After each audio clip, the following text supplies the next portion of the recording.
बिस्मिल्लाहिर्रहमानिर्रहीम। Programme focus में आपको खुशामदीद कहते हैं। बिजनेस अपडेट्स में सबसे पहले बात करेंगे पाकिस्तान स्टॉक एक्सचेंज की। आज मार्केट में मिला जुला रुझान रहा, तेजी का तसलसल टूट गया। मार्केट का आगाज हुआ ग्रीन जोन के साथ, तहम क्लोजिंग रेड जोन के साथ हुई। क्लोजिंग के वक्त 100 इंडेक्स 65,600 के लेवल पे बंद हुआ। 272 पॉइंट्स की इसमें कमी देखी गई। दौरान ट्रेडिंग 100 इंडेक्स 491 पॉइंट्स माइनस हुआ। 105 कंपनियों के शेयर में हमने इजाफा देखा और 210 कंपनियों के शेयर्स में हमने कमी देखी। अप्रॉक्सीमेटली 24 करोड़ 93 लाख शेयर्स का लेन देन हुआ। इंटरडे हाई में 100 इंडेक्स रहा 66,134 के लेवल में और इंटरडे लो 100 इंडेक्स की पोजीशन रही 65,500। तो मजमूई तौर पर रिफाइनरी सेक्टर के शेयर्स में लेन देन देखी। बैंकिंग सेक्टर्स में हमने लेन देन का रुझान देखा, लेकिन सेंटिमेंट्स बहुत ज़्यादा मॉडरेट हैं फाइनेंसर्स के, क्योंकि जो चैलेंजेस सामने हैं और फिर IMF डू मोर का मुतालबा कर रहा है। फिर इंटरेस्ट रेट आइंदा आने वाले दिनों में क्या होता है, क्योंकि मॉनेटरी पॉलिसी का ऐलान है। आइंदा आने वाले दिनों में ये कहा तो जा रहा है कि कुछ कट ऑफ हो सकता है इंटरेस्ट रेट में, लेकिन जो इन्फ्लेशन है वो आउट ऑफ कंट्रोल है। तो ये तमाम बुनियादी वजूहत है जिसकी वजह से फाइनेंसर्स और ब्रोकर्स स्टॉक मार्केट में थोड़ा सा रिजर्व हो गए हैं। कायबोर की शरह में हमने कमी देखी है। ये एक उम्मीद की किरण है कि हो सकता है शरह सूद में कमी वाक़ हो जाए, लेकिन IMF की जो हिदायत होंगी उसी पर इंटरेस्ट रेट सेट होगा। हद तक कि गवर्नर स्टेट बैंक ये कह चुके हैं कि IMF के कहने पर हम इंटरेस्ट रेट का तयन नहीं करते, लेकिन बहरहाल ये तो आने वाला वक्त ही बताएगा। लेकिन मार्केट अब रेड जोन में दाखिल हो गई है। IMF ने हुकूमत से मुतालबा कर दिया है, 1300 अरब रुपए के मजीद टैक्सेस लगाने की बात की है। IMF ने अपनी रिपोर्ट हुकूमत पाकिस्तान को इरसाल कर दी है। ज़रा बताते हैं, पेट्रोल और मसनूआत पर सेल्स टैक्स सिफर है इस वक्त। इसके ऊपर 18% टैक्स लगाया जाए, जिसको GST कहा जाता है।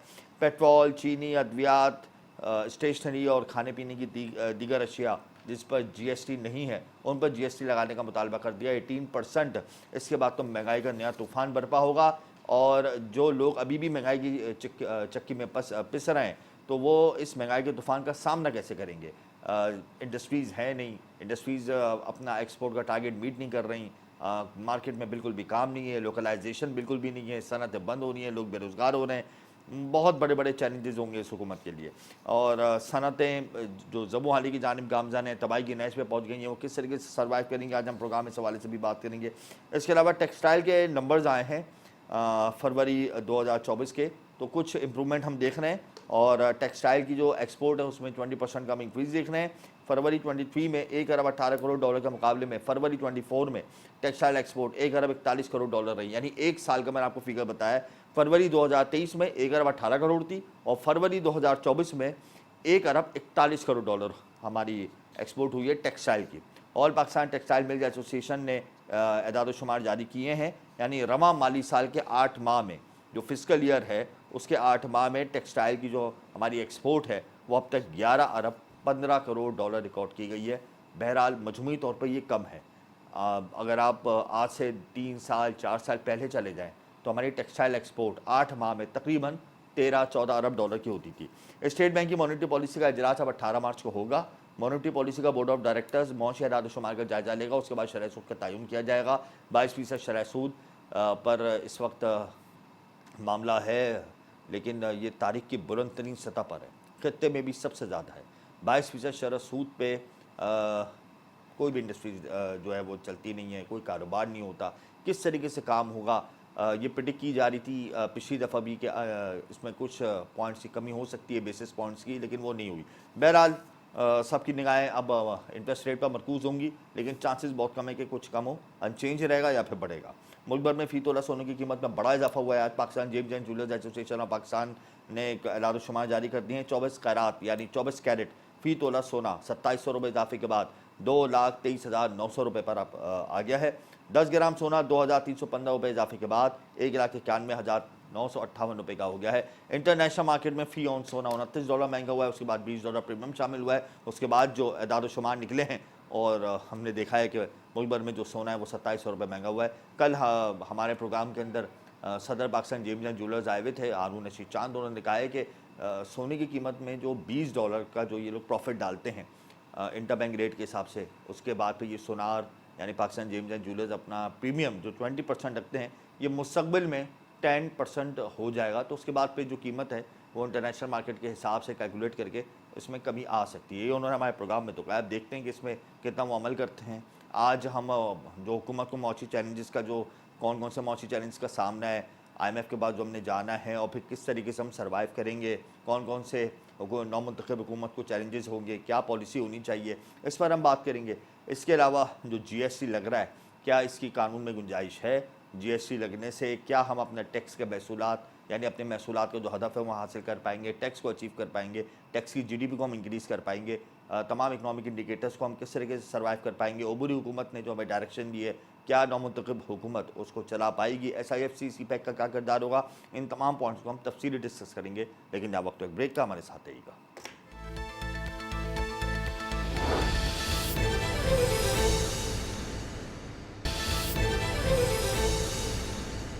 Welcome back. प्रोग्राम में इस वक्त हमें ज्वाइन कर चुके हैं मुजम्मिल असलम, साबिक मुशीर बराए वजीर खजाना। बहुत शुक्रिया मुजम्मिल साहब, आपने अपना कीमती वक्त दिया। कल हम देख रहे थे वज़ीर आज़म की स्पीच, तो उसमें बड़े बड़े मौसी चैलेंजेस का तस्करा हुआ।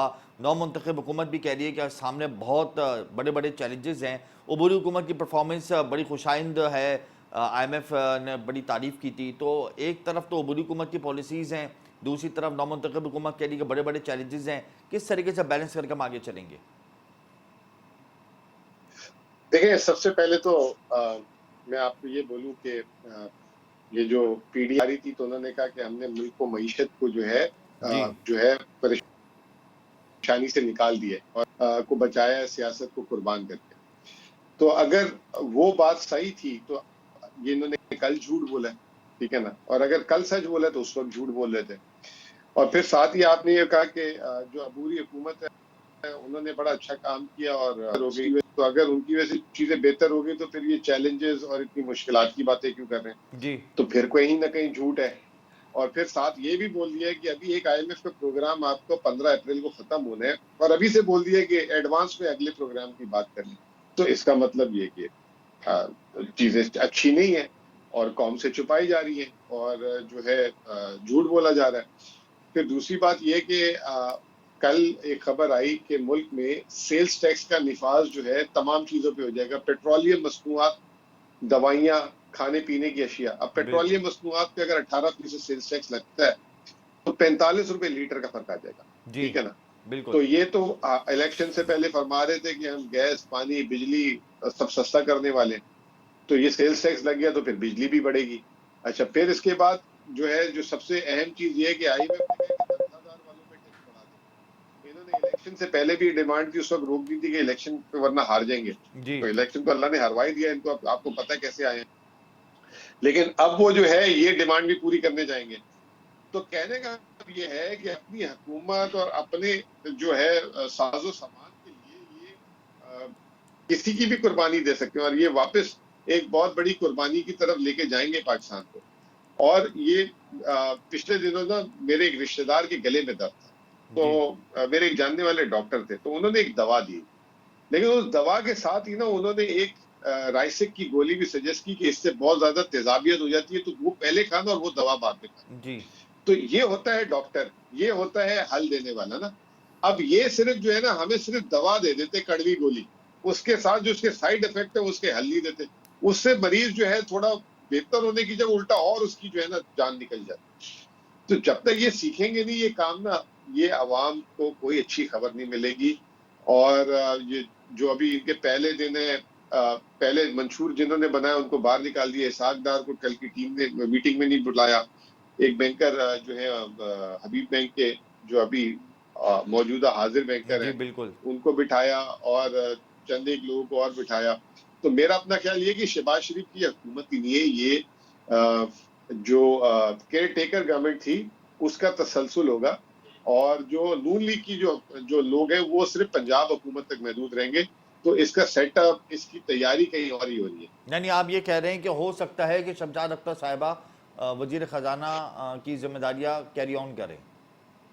वो हो सकता है, ये औरंगजेब खान साहब हो गए, अभी सुना मोहसिन नकवी साहब को इंटीरियर मिनिस्टर लगा रहे हैं। वो जो है जो हमारे साबिक वजीर आजम थे उनको सुना है सेनेट चेयरमैन लगा रहे हैं। एक वजीर दाखिला को वजीर आला बलूचिस्तान बना दिया है। तो माशाल्लाह चीजें तो वही हो रही हैं। तो सिर्फ शहबाज शरीफ और काकड़ का जो है आगे पीछे रद्दोबदल हुआ है, बाकी तो कुछ मुझे बता दें। सारे फाइनेंस सेक्रेटरी भी वही है, अभी तक प्रिंसिपल सेक्रेटरी भी वही है, सारा कुछ वही हिसाब किताब। साल 2023 में थोड़ी बहुत करेक्शन हमने देखी थी, जुलाई के बाद से क्रैकडाउन का सिलसिला हुआ, SIFC बहुत ज़्यादा मुतहरिक हुआ, उसके बाद स्पेकुलेटर्स मैनिपुलेटर्स के खिलाफ क्रैकडाउन हुआ डॉलर्स में और गोल्ड मार्केट में। 2024 को आप कैसा देखते हैं मुजम्मिल साहब? क्या 2030 के मुकाबले में बेहतर होगा या इंतहाई वर्स्ट होगा? देखिए, मैं समझता हूँ कि 2024 में जो है एक उम्मीद थी जो पॉलिटिकल अनसर्टेनिटी की वो खत्म होगी और उससे था कि इकोनॉमिक अनसर्टेनिटी की तरफ हम जो है खत्म होने की तरफ जाएंगे। ये जो अब जिस तरह के इलेक्शन हुए और आज अभी फॉर्म 45 लगाए इलेक्शन कमीशन ने, सारे ही उसमें ब्लैंको लगा कि उन्होंने रिजल्ट चेंज किए। तो जी ये तो बड़ी जिसे कहते हैं कि पॉलिटिकल अनसर्टेनिटी में तेजाबियत बढ़ जाएगी, तेजी हो जाएगी। और जब वो होगी तो इकोनॉमिक अनसर्टेनिटी अपनी जगह पे रहेगी। अब सवाल ये है कि पाकिस्तान को जो है अरबों डॉलर जो है बाहर से चाहिए कर्ज उतारने के लिए। बिल्कुल। अब बैरूनी दुनिया, अभी देखें इजिप्ट को तो 35 अरब डॉलर यूएई ने दी थी, उनका पूरा एक जखीरा, वो जखीरा बोल रहा हूँ, जजीरा खरीद लिया उन्होंने, पूरा जो है कोस्टल लैंड खरीद लिया 35 अरब डॉलर में। जी अब कोई पाकिस्तान को ऐसी कोई डील मिल जाए रातों रात, जिसका जिक्र भी होता था निगरान हुकूमत में कि सऊदी अरब से 25 आ रहे हैं, यूएई से 25 आ रहे हैं, और भी जी 25 आ रहे हैं, 100 अरब डॉलर बाहर से आ रहे हैं, वो ऐसा कोई जैकपॉट लग गया तो उस पे तो मैं कुछ नहीं कह सकता, फिर तो चीजें हालात कुछ और तरफ चल जाएंगे। अगर कोई ऐसी चीज नहीं होती तो आप जो है जो पीडीएम के जो कहते थे ना हम, के 76 साल जो है बदतरीन साल थे, जी आप उसको भूल जाए। उसको भूल जाएंगे, लेकिन हमारे पास भी तो आइलैंड्स है ना, हम आइलैंड्स के साथ तो कोई डील कर सकते हैं, FBI को लेकर आ सकते हैं बाय सोर्स ऑफ आइलैंड्स। देखिए, इमरान खान साहब ने की थी बंदर आइलैंड की बात अपने दौर में, तो बिलावल साहब आगे थे, सिंधु देश का है ये, सिंध की धरती है, सिंध की माँ है, ये सिंधियों का हक है, सिंध का हक है, इसकी तरफ कोई आंख ना उठाया। वहां पे आंख तो किसी ने नहीं उठाई, वहां पे जो है झोपड़पट्टियां भी नहीं है। तो इस मुल्क में ये वतीरा है, अगर कोई चीज आप करने जाते हैं तो उसको जो है या तो पॉलिटिशियंस रोक देते हैं या तो फिर अदालतें रोक देती हैं और चीजें आगे नहीं बढ़ती।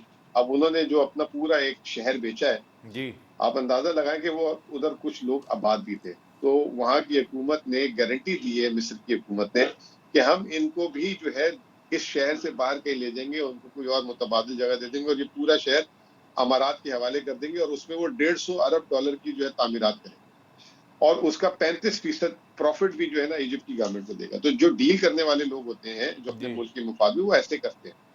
यहाँ पे तो हमने देखा, हमने गवादर उस पे 1 रुपया किसी से नहीं लिया, ऐसे दे दिया, ठीक है ना। तो हमें तो सीपैक में हम कहते हैं इतने अरब डॉलर आ गए, इतने अरब डॉलर आ गए, हमने उनसे बजाय पैसे लेने के उनको अब भर रहे हैं अरबों डॉलर में। तो हमारी तो डील के स्ट्रक्चर ही माशाल्लाह ऐसे होते हैं, क्योंकि सियासी हुकूमतों को पता होता है वो आज है कल नहीं है, तो वो जल्दी जल्दी जल्दबाजी में काम निपटा देती है, वो एग्रीमेंट तक पढ़ते नहीं है।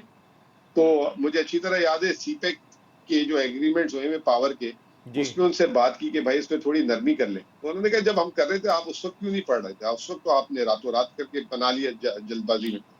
तो ये हमारा प्रॉब्लम है, हमारे पास एक राइट स्किल सेट नहीं है जो ऊपर असेंबलियों में जाती है डील करने के लिए।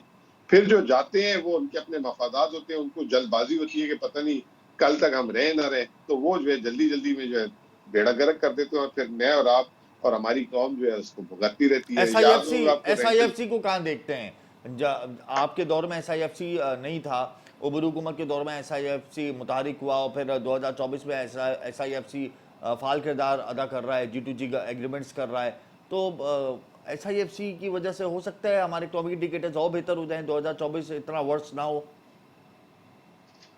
देखिए, सबसे पहले तो एसआईएफसी जो है वो समझने की जरूरत है वो है क्या। जी वो अभी जो मैंने समझा जितना, वो जो है ईसीसी इकोनॉमिक कोऑर्डिनेशन कमेटी जो फाइनेंस मिनिस्टर रन करती है, उसमें जो फैसले होते थे वो उसके बाद काबीना में जाके तौसीक होती थी और काबीना से वो फैसला नाफिजुल अमल हो जाता था। अब मैंने देखा कि ईसीसी से काबीना और काबीना से SIFC एसआईएफसी उसको तौसीक कर रही थी, तो ये जो है उसमें नाफिजुल अमल होगा, ठीक है जी ना। बिल्कुल अब एसआईएफसी की आज के कानून और आइन में जो है ना अभी तक कोई तरमीम नहीं हुई जिसकी जगह हो। वो निगरान हुकूमत के दौर में कैसे चला, उसके फैसले कितने लीगल है इलीगल है, तो ये मैं इस पे क्योंकि मैं लीगल एक्सपर्ट नहीं हूँ।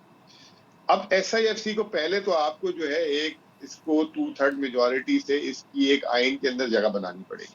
अब वो जो रिजर्व सीटें ऊपर नीचे हुई है शायद उससे जगह बन जाए, तो जब वो आ जाएगी तो उसके जी बाद फैसला होगा कि, क्योंकि देखिए काबीना की निगरान होता है वजीर आजम, अब अगर वजीर आजम की काबीना जो है उसके बाद वो फैसला SIFC में जाएगा तो फिर वजीर आजम से ऊपर कोई अथॉरिटी आ गई इसका मतलब बिल्कुल पाकिस्तान, जो मैं, correct me if I am wrong, जो मेरी नाकिस राय है। जी। तो इसको अब कानूनी कवर अगर हम दे जाते हैं और फिर उसको फैसले कर लेते हैं, क्योंकि SIFC का मतलब ये है कि वजीर आजम से एक ऊपर अथॉरिटी। अच्छा, मजे की बात ये कि मतलब ये तो उसको भी फिर वजीर आजम ही जि, हेड कर रहे हैं, जी उसको भी जितने SIFC एग्रीमेंट को हुए भी हैं फिर वजीर वो आजम है। मशकूक हो गए।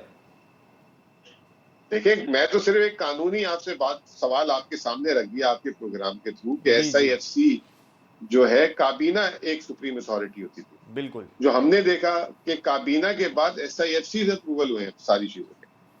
तो अब ये लीगली कैसे फ्रेमवर्क बनता है, फिट होता है, और इसकी कितनी क्रेडिबिलिटी बनती है, ये एक इंपॉर्टेंट क्वेश्चन है। और अब अगर एक काबीना का निगरान वजीर आजम है और SIFC का भी निगरान वजीर आजम है, तो फिर या तो काबीना को खत्म कर दें। ये थोड़ी सी जो है ना, इसमें वो क्या कहते हैं उर्दू में वर्ड, इबाम है। इबहम है। आ, सही है। अच्छा अब आ, ये बताएं तो मुजम्मिल साहब के 22% पे शरह सूद है।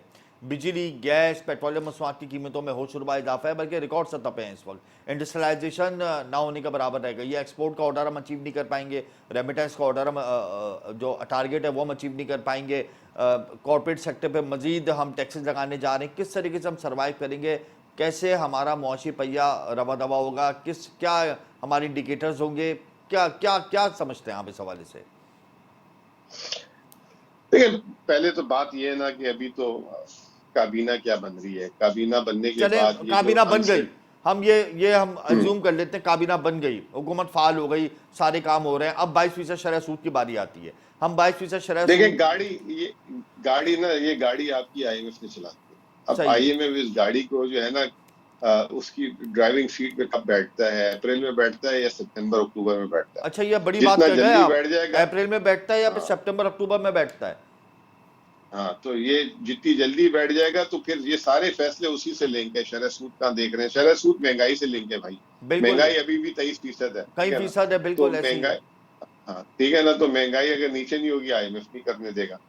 तो अभी ये जो फैसले अभी आपको मैंने बताए, जैसे GST वगैरह, ये सारी चीजें महंगाई को आग लगाएगी। आग ये जो लगाएगी। गैस बढ़ाई है अभी, जी। तो ये जो गैस की कीमतें बढ़ाई हैं, ये गैस के बिल से सिर्फ रिलेटेड नहीं है। हर चीज गैस से तैयार होती है, चाहे सीमेंट है, चाहे सरिया है, चाहे कपड़ा है, बिल्कुल। चाहे तंदूर है, चाहे खाद है। खाद ने तो कीमतें ही बढ़ा दी 35% में, खाद बिल्कुल वाले। ब्लैक भी हो रही है खाद तो तो इस, जी। हाँ, तो उससे जो चीजें जो महंगी होंगी, तो ये सारा का सारा जो है ना, मैं तो सीधी सी बात बोलता हूँ कि इस पाकिस्तान की जो इस वक्त गाड़ी की ड्राइविंग सीट और चाबी गाड़ी की, वो IMF के पास है।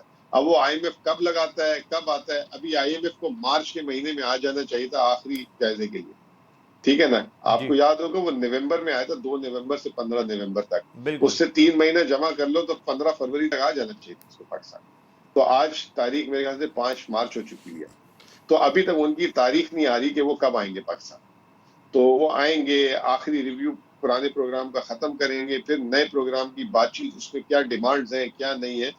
तो मुश्किलात तो हैं। और फिर उसके बाद जब वो आएंगे तो ये भी देखेंगे कि एक वीक कोalition गवर्नमेंट है, और जो है जिसका वजीर आजम 80-85 सीट पे बैठ गया आके, जी तो वो कितने इसके अंदर ताकत होगी कि ये सब फैसले पूरे कर सके। और उसके जो इत्तेहादी हैं उसके साथ, खैर इत्तेहादी तो मैं नहीं समझता कि वो कुछ उनकी स्टे होगी। तो ये तमाम चीजें जो है, और ये मूडीज बोल चुका है ये बात, मूडीज बिल्कुल रेटिंग बोल एजेंसी चुका जो है, बिल्कुल पाकिस्तान ऐसे ही आप वजह के, फरमान है। हाँ, तो ये कि जी पाकिस्तान की जो सियासी हुकूमत है ये कमजोर और ऑपोजिशन बहुत तो फिर तो स्ट्रांग है। डॉलर भी बढ़ेगा, और आइंदा आने वाले दिनों में हमारे रिजर्व तो बेहतर होंगे नहीं, तो उसका इम्पैक्ट फिर हमारे करेंसी पे पड़ेगा, हमारा रुपया डिवैल्यू होगा देखिए, और डॉलर बढ़ेगा। डॉलर का ना, डॉलर का मैं आपके प्रोग्राम के थ्रू एक आम आदमी को बात समझाने की कोशिश कर दूं। जी डॉलर का ताल्लुक जो है ना रिजर्व से तो बिल्कुल होता है, लेकिन उससे ज्यादा ताल्लुक आपकी मुल्क की महंगाई से होता है। जी अगर आपकी महंगाई 25% है और आपके पड़ोस ममालिक नहीं जिससे आप तिजारत करते हैं उनकी महंगाई 5% है, तो जी ऐसा नहीं हो सकता कि आपका रुपया या करेंसी स्टेबल है। या तो आप इन्फ्लेशन उनके बराबर ले जाएं अपनी, और उनकी महंगाई बराबर कर दें, या जी उनकी महंगाई इतनी बढ़ जाए आपके बराबर हो जाए, तो फिर आपका रुपया वहीं खड़ा रह सकता है। लेकिन अगर आप 25% की रफ्तार से महंगाई में भाग रहे हैं और वहां 5-6% है, तो फिर आपकी करेंसी जो फर्क होगा आपके ट्रेडिंग पार्टनर से, उस हिसाब से गिरनी चाहिए। नहीं गिरेगी तो फिर ये जो आपने बात की ना जखायर वाली, जर जी मुबादला वाली, वो खत्म हो जाएंगे आप। क्योंकि अगर आप टाइमली एडजस्टमेंट नहीं करेंगे। मुजम्मिल साहब मशवरा क्या देंगे नौमुंतखब हुकूमत को, आखिर में ये बता दें। इनको मशवरा ये देंगे कि आपकी हुकूमत कमजोर है, आपसे ये फैसले नहीं हो पाएंगे, अवामी मैंडेट आपके पास नहीं है, तो जब आप अगर कोई सख्त फैसला करने जाएंगे तो लोग उसको जो है नहीं मानेंगे। बेहतर यह है कि मिसाक करने से पहले ये सीटों के मसले को हल कर लें और फिर आपस में मिसाक करके मुल्क की बेहतरी के लिए सोचें। बहुत शुक्रिया मुजम्मिल साहब, आपने अपना कीमती वक्त दिया। मिसाक मीशत को अपनाना होगा, चार्टर ऑफ डेमोक्रेसी में बात करनी होगी। उससे पहले जो एक गैर यकीनी सूरत हाल है सियासी, उसको अफाम तफहीम के साथ हल करना होगा, ताकि अगर सख्त फैसले किए जाएँ तो उसको अवाम तस्लीम करे। बहरहाल महंगाई का तूफ़ान सर पर है और आइंदा आने वाले दिनों में IMF की हमें हर शर्त को मनोअन तस्लीम करना होगा। या वक्त एक ब्रेक, हमारे साथ रहिएगा।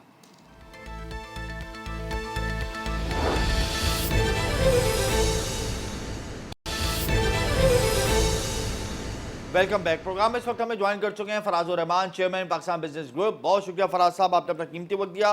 वज़ीर-ए-आज़म पाकिस्तान की स्पीच ने तो मोराल डाउन कर दिया है। इंडस्ट्रियलाइज जितने भी इंडस्ट्रियलिस्ट हैं उनका जो एक कॉन्फिडेंस लेवल था वो शेक हो गया है, क्योंकि उन्होंने कहा है कि बहुत ज़्यादा चैलेंजेस, खैर वो तो उसमें कोई दो राय नहीं कि वो सही कह रहे हैं, लेकिन उन चैलेंजेस से निपटने के लिए हमारे पास एक ही ऑप्शन है, वो है IMF का, क्योंकि हमारे पास अपनी तो कोई पॉलिसी नहीं है। और IMF कह रहे हैं डू मोर। तो इंडस्ट्रियलाइजेशन, लोकलाइजेशन किस तरीके से सर्वाइव होगी आइंदा आने वाले दिनों में, तो GST की शरह में भी इजाफा होने वाला है। क्या देखते हैं हालात को आप? बिस्मिल्लाहिर्रहमानिर्रहीम। हमजा, थैंक यू ऑनलाइन देने का मुझे। जी देखिए हमजा, मैं आपको सबसे पहले तो एक बात ये बता दूं कि मुल्क इस वक्त नहीं बल्कि एक तवील अरसे से जो है वो एक माली बहरान का शिकार है। और इस सिलसिले में जो है वो जो लास्ट गवर्नमेंट जो इन्होंने PDM की गवर्नमेंट की थी, उस गवर्नमेंट के अंदर भी उन्होंने ये बात की कि जी हम जो है वो बिजनेस कम्युनिटी के लिए जो है वो एक रिलीफ पैकेज देंगे। ठीक है, कोविड के बाद से लेके अब तक जो है वो कोई रिलीफ पैकेज नहीं मिला। अगर आप देखें तो ये समझ लीजिए कि कोविड के बाद से अब तक हम मुसलसल डाउन जा रहे हैं। कभी हम जो है वो हम पे 85 चैप्टर की इंपोर्ट के इशू आ जाते हैं, कभी हम पे जो है वो एक्सचेंज के इशू आ जाते हैं, कभी गैस के इशू आ जाते हैं, बिजली के इशू आ जाते हैं, कभी लॉ एंड ऑर्डर के इश्यूज आ जाते हैं। तो ये तमाम इश्यूज जो है इनको एक एक वंस इन ऑल जो है वो टारगेट करने की ज़रूरत है। जहाँ तक सेल टैक्स के बढ़ाने का ताल्लुक है, वो सेल टैक्स का बढ़ाना ये समझ लीजिए कि बिल्कुल इस वक्त ताबूत पे आखिरी कील के मानद होगा। बात ये है कि IMF से रीनेगोशिएट करना पड़ेगा। अगर IMF की ये ख्वाहिश है कि पाकिस्तान को तबाह कर दिया जाए तो ठीक है। और अगर IMF की ख्वाहिश ये है कि जी पाकिस्तान जो है वो मतलब इंटरनेशनली मॉनेटरी फंड है, ठीक है, वो ये देख रहा है कि पाकिस्तान किसी जगह पे गलत है तो वो बोले कि भाई ये फलां जगह गलत है। और फिर बात ये है कि हमें सबसे पहले जो है IMF से आज़ादी हासिल करने के लिए किस तरह से हम अपने काम को आगे बढ़ा सकते हैं। हमारे पास इतने रिसोर्सेज हैं, अगर उन रिसोर्सेज को बैठ के देखा जाए और हमारे पास इतने मुखय्यर हजरात हैं कि अगर वो बैठें और जी बैठ के ये सोचें। आपको याद होगा पिछले दिनों एक साहब ने कहा कि जी मैं जो है वो ये कर्जा देने के लिए तैयार हूँ, ठीक है ना। तो ऐसे हमारे लोकल इन्वेस्टर्स भी मौजूद हैं, इंटरनेशनल इन्वेस्टर्स भी मौजूद हैं कि जो हमें IMF के चुंगल से आज़ाद करा किन सकते हैं। साहब ने मगर कहा था कि इसकी मैं क्या कर्जा देने को तैयार हूँ? किससे पेशकश की गई? ये वही था, कोई मनी मनी चेंजर वाला था, उसका नाम अभी मेरे जहन से निकल मतलब रहा एक है। मनी चेंजर पूरे मुल्क का कर्जा देने को तैयार हो गया है? सर बात ये है कि वो इस पे तैयार है, वो कहता है बिजनेस कम्युनिटी हम जो है वो कर्जा देने को तैयार है, मगर हमारी पॉलिसीज तो मानी जाए। आप IMF की इतनी मानते हैं और IMF की मानने के बाद जो है वो अल्टीमेट रिजल्ट क्या मिलता है कि आपकी जो आवाम है IMF वो तो एक भूख और गेटवे है ना। प्यास की तरफ IMF है। एक गेटवे, अगर हमें IMF से आपको पैकेज मिल जाता है तो दूसरे ममालिक फिर आप पे ट्रस्ट करने लगते हैं, दूसरे आलमी इदारे आपको फंड दे देते हैं, तो एक गेटवे की हैसियत भी तो रखता है IMF। बिल्कुल गेटवे की हैसियत रखता है, मगर मुझे आप ये बताइए कि अगर 1,000 रुपये का बिजली का बिल, वो गैस का बिल 10,000 रुपये का हो जाए, जी सेल टैक्स के हवाले से जो इश्यूज हैं वो आपके सामने ऑलरेडी मौजूद हैं, ठीक है, तो क्या क्या ये पॉसिबल है कि आपकी आवाम सरवाइव कर ले? वजीर आजम की स्पीच को कैसा देखते हैं, जिसमें उन्होंने बड़े बड़े मौची चैलेंजेस का तस्करा किया है? जी बिल्कुल सही तस्करा किया है। और मैं समझता हूँ कि माजी में ये तमाम चीज़ें, ये यही तो सबसे बड़ा हमारे साथ प्रॉब्लम रहा कि माजी में ये तमाम चीज़ें जो है वो बेसिकली शो नहीं की गई। अगर इन्हें शो किया जाता और बताया जाता कि ये मसाइल में हम घिरे हुए हैं और ये हमारे मसले हैं, और जी फिर उसके बाद बिज़नेस कम्युनिटी के वो लोग जो कि वॉलंटियर करते हैं। देखिए हम लोग जो करते हैं ना, वॉलंटियर करते हैं। हम वॉलंटियर करके हम उनके साथ बैठ के कोई ना कोई वे आउट निकालते। मगर बात ये है कि ये सियासी इकोनॉमिस्ट जो है, ये हमेशा जो है वो अपनी एक फिगर्स निकालते हैं और हुकूमत के सामने रख देते हैं। मैं समझता हूँ ये कारोबारी लोग हैं, शहबाज शरीफ साहब हो गए, नवाज शरीफ साहब हो गए, और इन्होंने जो है वो एक वक्त में मुल्क को बहुत अच्छा भी चलाया है। और अभी जो इस वक्त की सिचुएशन है, जो क्राइसिस सिचुएशन है, मैं समझता हूँ यही एक वाहिद हल है कि मियाँ मोहम्मद नवाज शरीफ और शहबाज शरीफ साहब जो हैं वो इसको बिल्कुल अपने कारोबार की तरह निकालें क्राइसिस से बाहर। कैसे जिस तरह निकालें से एक फराज साहब? हमारे पास एक ही ऑप्शन है, आईएमएफ के पास जाना है हमने, आईएमएफ का एक बड़ा पैकेज लेना है हमने। अभी तो आईएमएफ ने तो सही मानों में शराइत हमारे सामने रखी ही नहीं है। हमारे पास आईएमएफ के अलावा हमारे पास कौन सा दूसरा ऑप्शन है कि हम अपने मुल्क को चलाएं? हम अपनी लाइन वॉर नहीं कर सकते, अपनी कोई पॉलिसी नहीं बना सकते, पार्लियामेंट में बैठे हुए लोग जो एग्रीकल्चर सेक्टर में उन पे टैक्स नहीं लगा सकते, होलसेलर रिसेलर पे टैक्स नहीं लगा सकते, बिजनेस कम्युनिटी ने जो पैसा अपने घरों में महफूज करके रखा है डॉलर की सूरत में, वो हम बाहर नहीं निकाल सकते। हम किस तरीके से चलाएंगे? सर, सबसे पहली बात तो ये कि देखिए बिजनेस कम्युनिटी में जो लोगों ने भी, मैंने माजी में भी बार बार कहा और अब भी आपके प्रोग्राम के तवज्जुह से ये बात कहना चाहता हूँ कि जिन लोगों ने भी डॉलर अपने घरों में या तहखानों में संभाल के रखे हैं, वो लोग जो है वो कौमी मुजरिम है। और वो उनको सख्त से सख्त, मैं समझता हूँ कि उनको सख्ती के साथ निपटा जाना चाहिए। कौन और निपटेगा? अगर ये कौन निपटेगा सख्ती से? जिन्होंने रखे में हैं वो अशराफिया हैं, और वही अशराफिया इस मुल्क के इदारों में बैठी हुई है। अप्रॉक्सीमेटली फराज साहब, एक सर्वे के मुताबिक 20 अरब डॉलर लोगों के घरों में महफूज है। अप्रॉक्सीमेटली जी, कोई 25 अरब और डॉलर आप कहता है, कोई 15 अरब डॉलर कहता है। तो अगर इतने और डॉलर्स हमारे आप मुल्क में मौजूद हों और हम आईएमएफ से कर्जा लेने जा रहे हैं, ये तो बड़ा अलमिया हमारे मुल्क का। है ना अलमिया, क्यों? वजह तो बताएं जरा इसकी। जाहिर सी बात है, हमारे मुल्क में अनस्टेबिलिटी है, इकोनॉमिक इंडिकेटर्स हमारे जो है आउट ऑफ कंट्रोल हैं, नीचे की तरफ जा रहे हैं। कुछ नहीं पता वो अपना सरमाया कहाँ लगाएं, तो उन्होंने एक्सचेंज रेट में लगा दिया, कोई गोल्ड में लगा रहा है, प्रॉपर्टी से पैसा निकाल के ज़ख़ीरा अंदोज़ी में लगा रहा है, कमोडिटीज़ की। तो कोई निज़ाम नहीं है ना, कोई चेक एंड बैलेंस नहीं है, जिसकी जो काला धन जहाँ चाहे वो कमा ले। और इसमें बिजनेस कम्युनिटी भी है, इसमें रिटायर्ड अफसरान भी हैं। तो हमारे पास तो IMF, अगर हम IMF के बाद चले भी जाते हैं तो उसका तो सारा बोझ अवाम पर आएगा फराज साहब। जी, बिल्कुल बात आपकी सही है। बात ये है कि देखें, सबसे पहले तो मैं आपको ये बता दूं कि बिज़नेस कम्युनिटी से ज़्यादा मुहिब्बे वतन कोई दूसरी कम्युनिटी नहीं है। ठीक है? नंबर 1। जी, नंबर 2, ये आपका गुमान है। आप, हाँ, जी ये मेरा गुमान नहीं है, बल्कि ये मेरी शर्त, यानी शर्तिया बयान है। जी जी ठीक है ना? दूसरी बात आप आ जाएँ तो बिज़नेस कम्युनिटी वो वाहिद कम्युनिटी है कि जिसने पाकिस्तान को आज इस मुकाम पे लाके खड़ा करने में अपना भरपूर किरदार अदा किया है। जी ठीक है? माज़ी में कभी सन 71 में शब-ए-खून मार के जो है इनका एतमाद बहाल किया, वो ख़राब किया गया। कभी जो है वो डॉलर अकाउंट फ्रीज़ करके इनका जो एतमाद है वो ख़राब किया गया। और इस तरीके से मुख्तलिफ़ किस्म की पॉलिसीज़, जो कि अभी आप बड़ी-बड़ी इंडस्ट्रीज़ जो हैं जिनके पास ऑर्डर भी हैं, वो मीट नहीं कर सकते क्योंकि गैस और ऑयल के प्राइसेज़ और तमाम चीज़ों के प्राइसेज़ इस कदर बढ़ चुके हैं कि वो अपना बिज़नेस जो है वो वाइंड अप करके यहाँ से जाने की सोच रहे हैं। बात ये है कि आप क्या समझते हैं कि हम फ्रंट लाइन ऑफिसर हैं कि जी बॉर्डर पे जाके जो है वो वॉर करना शुरू कर दें और लड़ना शुरू कर दें?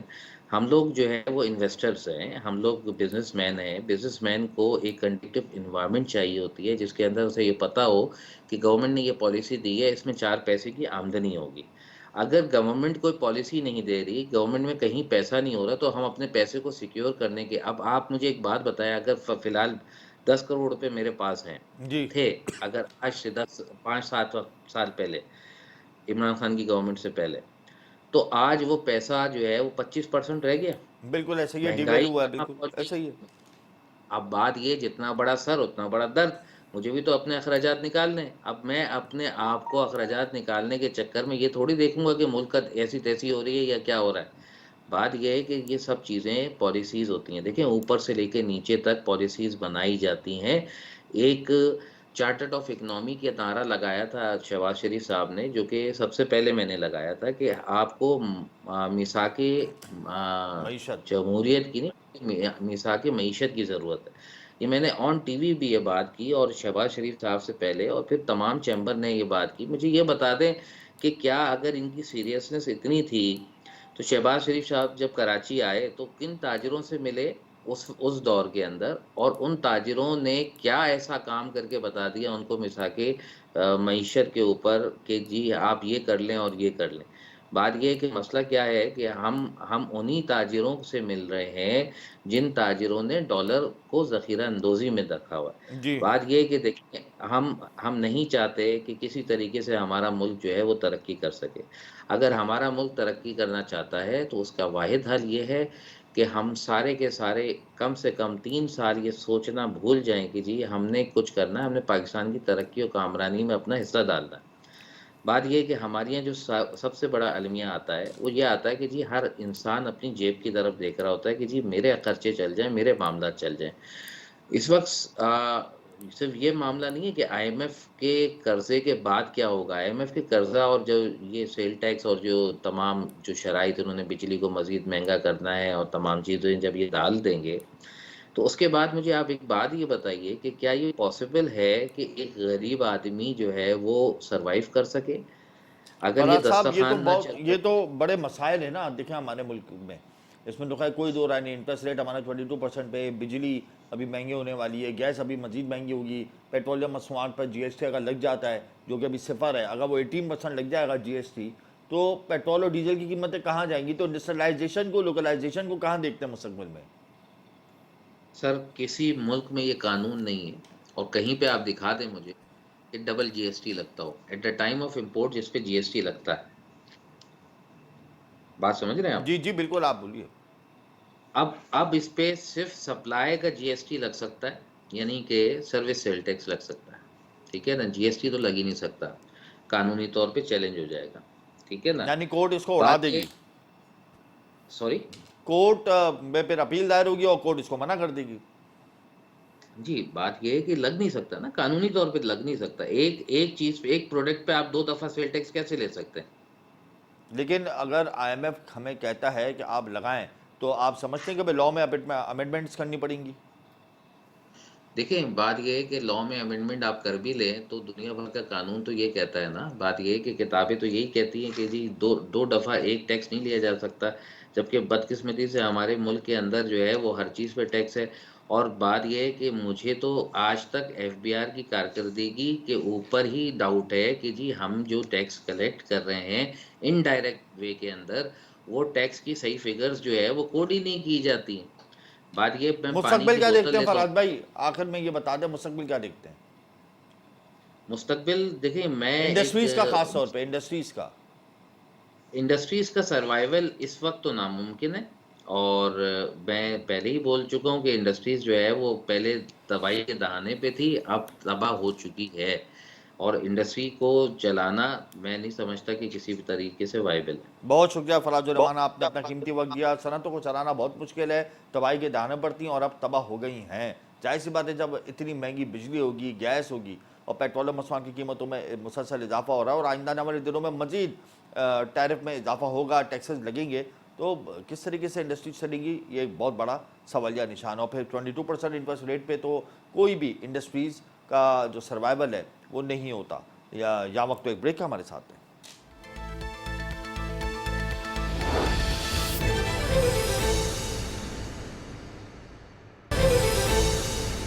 Welcome back. प्रोग्राम में इस वक्त हमें ज्वाइन कर चुके हैं अनवर काशिम मुमताज़, सदर टैक्स बार एसोसिएशन। बहुत शुक्रिया अनवर साहब, आपने अपना कीमती वक्त दिया। जीएसटी की शरह में इजाफे का मुतालबा सामने आ रहा है और हम ये जानना चाह रहे हैं कि अगर जीएसटी एक अशिया पर लागू है तो उसमें हम मज़ीद इजाफा कैसे कर सकते हैं, या आया कि इजाफा हो सकता है, ये लॉ हमें इजाज़त देता है? बहुत शुक्रिया आपका, आपने मुझे मौका दिया। जी देखिए, जो जीएसटी के इजाफे की बात हो रही है ना, वो हो रही है कि रेट ऑफ टैक्स बढ़ जाएगा। जी पहले सेल टैक्स 16% था, फिर 17% हुआ, फिर वो 18% हुआ। अब इसी तरह वो कैलकुलेशन हो रही है कि उसको 1% बढ़ा दिया जाए। जी तो 1% बढ़ाने के लिए वो अशिया वही अशिया होंगी जो कि पहले जिन पे लगता था सेल टैक्स, और उन्हीं पे दोबारा सेल टैक्स 1% रेट से बढ़ जाएगा। तो कानून में गुंजाइश है कि आप किसी भी वक्त किसी के भी कहने पे एकदम कोई एसआरओ निकाल के सेल्स टैक्स का जरा कर दें, 1% ज्यादा कर दें, 2% ज्यादा कर दें? देखिए, ये जो इस वक्त बात हो रही है, ये बजट की एक्सरसाइज हो रही है, और बजट में जब पार्लियामेंट आपके हमारी आ गई है मौजूदा, और वो एक्टिव होगी बजट में, तो वो फिर वहाँ पे जो तरमीम होगी वो रेट ऑफ सेल टैक्स में होगी, जो कि सेल टैक्स एक्ट 1990 का कानून है, जिसके तहत गवर्नमेंट जो है ये रेट को बढ़ा देगी, और वो फिर पार्लियामेंट उसको अप्रूव करेगी, तो ये कानून साजी हो सकती है। यानी बजट से पहले कानून साजी हो सकती है और फिर बजट में इसको बजट बाकायदा से तौर पहले नहीं, पे। बजट में ही ये कानून साजी होगी।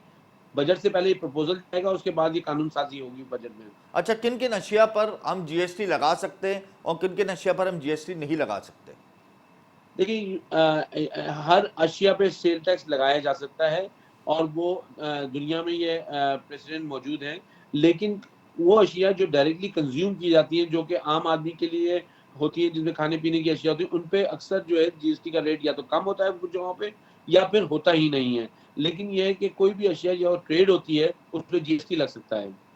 जो रोज़मर्रा की अशिया होती हैं, तो अगर उन पे जीएसटी नहीं होता तो ये कानून इजाज़त देता है कि इसके ऊपर ना रखें, या कानून इजाज़त देता है कि इस पर कम रखें?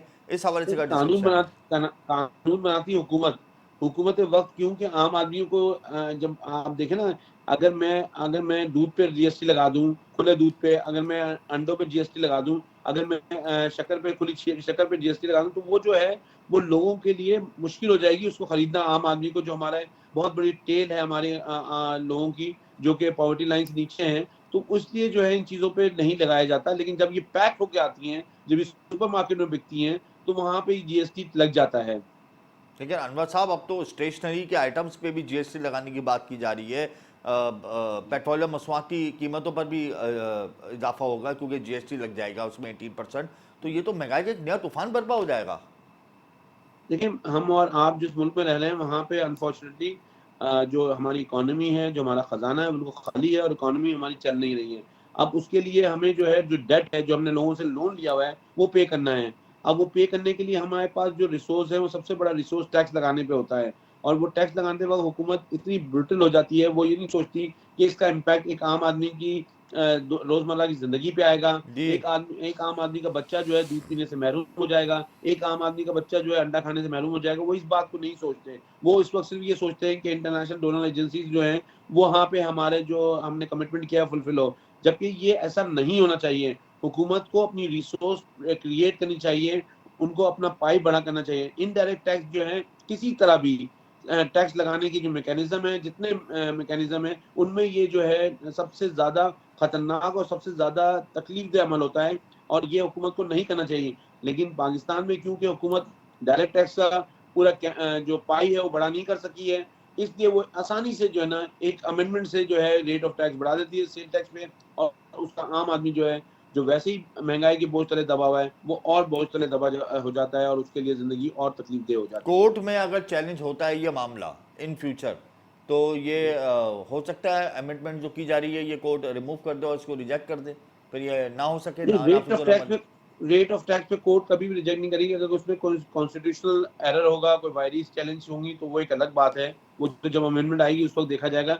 लेकिन रेट ऑफ टैक्स पे कोर्ट कभी भी इंटरटेन नहीं करता, इसलिए कि ये हुकूमत का एग्जीक्यूटिव का काम है कि रेट लगाना, और वो डायरेक्टली कनेक्टेड होते हैं अवाम के साथ। तो अवाम को जो है वो, अगर अवाम का उनको ख्याल नहीं है, जिन्होंने वोट देकर उनको असेंबली में भेजा है, तो फिर तो ये उनको अगले इलेक्शन के लिए तकलीफ उनके लिए हो जाएगा। जीएसटी की अगर शरह में इजाफा होता है 1%, तो हुकूमत के खजाने को तकरीबन कितने अरब रुपए का इजाफा होता है सालाना? ये अंदाजा एक है कि 800 अरब रुपए का इजाफा होगा, अगर अगर 1% बढ़ाया दिया जाता तो। फिजिकल डेफिसिट को कंट्रोल करने के लिए क्या हमारे पास सिर्फ यही एक ऑप्शन है कि हम जीएसटी 18% लगा लें? तो अगर नहीं, जो लोग टैक्स नेट में हमारे नहीं पास आते, जो ऑप्शन ये सेक्टर है, टैक्स नेट में नहीं आते, हम उनको अगर टैक्स नेट में ले आएं और चेक एंड बैलेंस करें, नॉन फाइलर सिस्टम को खत्म कर दें, तो हमारे महसूलात बेहतर हो सकते हैं। देखिए, हम हमें हमें ये सबसे आखिरी तौर पे इस्तेमाल करना चाहिए, जीएसटी का लगाना या रेट बढ़ाना। जी। हमें जो हुकूमत को काम करने की जरूरत है, वो काम करने की जरूरत है हुकूमत को, वो है डायरेक्ट टैक्स पे। हमारा बहुत बड़ा, हमारा जो एक सेगमेंट है सोसाइटी का, वो नॉन फाइलर्स हैं या नॉन टैक्स पेयर्स हैं, जी उनको हुकूमत किसी तरह भी जो है, और आज टेक्नोलॉजी के दौर में कोई एक्सक्यूज नहीं है कि उनको आप जो है नेट में नहीं ला सकते या टैक्स बेस में नहीं ला सकते, उनको लेके आना चाहिए। उनकी उनकी अगर आप जिंदगी जो रोजमर्रा की जिंदगी है, उनके अखराजात हैं, वो जी देखें आप, तो आपको नजर आएगा कि वो अगर लोग अगर टैक्स बेस में आएंगे तो पाकिस्तान के टैक्स एक्सचेकर को बहुत बड़ा नंबर टैक्स के मिलेंगे, पाकिस्तान का खजाना भी बेहतर होगा, इकोनॉमी बेहतर होगी। लेकिन हुकूमत ये काम करना नहीं चाह रही, क्योंकि ये काम ऐसा है कि इसमें हुकूमत समझती है कि ये तकलीफ दे उनके वोटर्स के लिए, ये बहुत बिल्कुल। मुश्किल हो जाएगी, लेकिन तो ये ये जो हुकूमत को जीएसटी करना की शरह पड़ेगा। में इजाफा हो रहा है, ये भी तो तकलीफदेह अमल है। जी, जीएसटी की शरह में इजाफा भी तकलीफदेह अमल है। लेकिन जीएसटी की आप पाकिस्तान में हैव और हैव नॉट का बहुत बड़ा एक सेगमेंट हो गया है। तो अब वो जो हैव नॉट वाले हैं, वो तो जिंदगी किसी ना किसी तरह गुजार ही रहे हैं, जी उनकी तो जिंदगी वैसे ही मिजरेबल हुई हुई है, और हुकूमत उनको उनकी तरफ सुनवाई नहीं दे रही। बिजली उनकी महंगी है, गैस उनको महंगी मिल रही है, उनको जरूरत जिंदगी उनको महंगी मिल रही है, तो उनकी तो सुनवाई नहीं हो रही। ये तो इसी वजह से कि ये जो एलीट क्लास है, उनको टैक्स नहीं दिया जा रहा, उनको एग्जेम्पशन दी जा रही है, इसकी वजह से ये बोझ जो है गरीब लोगों पे बढ़ रहा है। बहुत शुक्रिया अनवर काशिम मुमताज़, आपने अपना कीमती वक्त दिया। इसमें कोई दो राय नहीं कि एलिट क्लास को जो है वो फेवर दिया जाता है, हर हुकूमत देती है, हर दौर में एलिट क्लास जो है वो सुप्रीम पोजीशन पर होती है, और पिस्ता हमेशा गरीब आदमी ही है। और आइंदा आने वाले दिनों में भी कुछ ऐसा ही होगा। जीएसटी की शरह में इजाफा महंगाई का नया तूफान बर्पा करेगा, और इसी की वजह से बिजनेस कम्युनिटी भी शदीद खदशात का शिकार हो गई है कि जब महंगाई का तूफान बर्पा होगा तो गुजारा कैसे होगा, ये तो अलग बात है, शरह सूद में भी कमी नहीं होगी। बहरहाल आइंदा आने वाले दिनों में बड़े बड़े चैलेंजेस सामने होंगे, और जीएसटी अगर 1% भी बढ़ती है तो महंगाई तारीखी सतह पर पहुँच जाएगी। मुझे हमारी टीम को इजाज़त दीजिए, प्रोग्राम का वक्त यहाँ ख़त्म होता है। अल्लाह ने के पास।